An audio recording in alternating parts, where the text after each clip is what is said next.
नमस्कार मित्रांनो, स्वागत आहे तुमचं माझ्या नवीन एका ब्लॉग मध्ये. तर मी आलेलो मित्रांनो आता कॉलेजला. तर भाई लोक अरे बाप भाऊ ना डायरेक्ट करेक्ट ड्रेसिंग मारलेली आहे. तर मित्रांनो आमच्या क्लासमध्ये नाश्ता आणलेला आहे सचिन सरांनी आणि त्याच्यावर एवढे भीक मागणं चालू आहे. सगळ्यात मोठा आपला भाऊला आज उपवास आहे, त्याच्यामुळे आज आपले तो उपवास आहे भाऊचा आज शनिवारचा. आज इथं समोसे आणलेले आहे एकदम उपवास सोडण्यासाठी.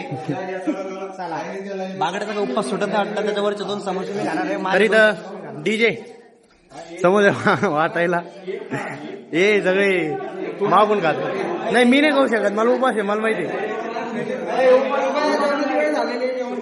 काय जेवणाची वेळ झालेली, जेवण करून घ्यावे. बहुत भिकारी तू, बहुत भिकारी आहे. तर सर आलेले आता.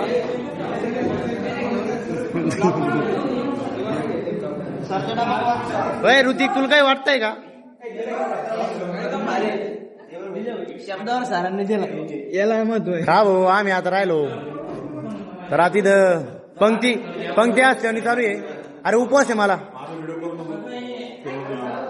अरे फेमस कोणी नाही तर सगळ्यात फेमस करायचंय आपल्याला. काय वाटायला लागलाय? टमाटे सॉस बसून घ्या तुम्ही आजे लाईन मध्ये.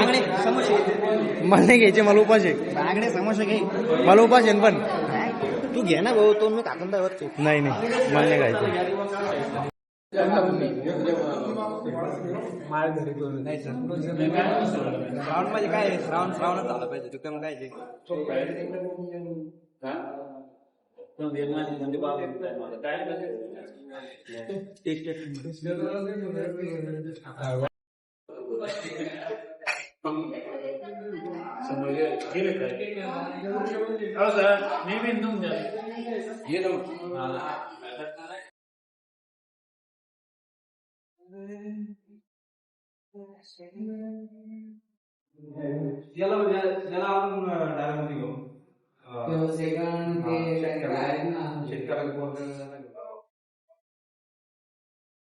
तर मित्रांनो आता आमचं कॉलेज संपलेलं आहे. तर 5 वाजून गेलेले आहेत, तरी पण आम्ही वॉक करून हिंडतोय धान्यांनी. तर गौरव शेठ, धनंजय शेठ आणि मी हिंडतोय. आमचं कॉलेज एक साईडला आहे ना, आम्ही एक साईडला हिंडतोय. तर गुजरातून आले बसून आज आलेलो आहे मी कॉलेजला. ऐक ना माझं, आपण एक साईडला काऊन नाही माहिती का, आपल्या ज्या वर्गातले पोर आहे ते पुरं कुत्र्याच्या पलीकडे आहे आणि आपण एका पलीकडे. त्याच्यामुळे आपण बाजूला राहतो त्यांच्यासोबत. मग आपण त्यांच्यासोबत राहिलो तर आपण पण पागल होईल काय. Department of designing mechanical engineer मध्ये घुसलोय आम्ही इथलं. तर आम्ही जातो आमच्या डिपार्टमेंटकडे. म्हणले बघा, म्हणले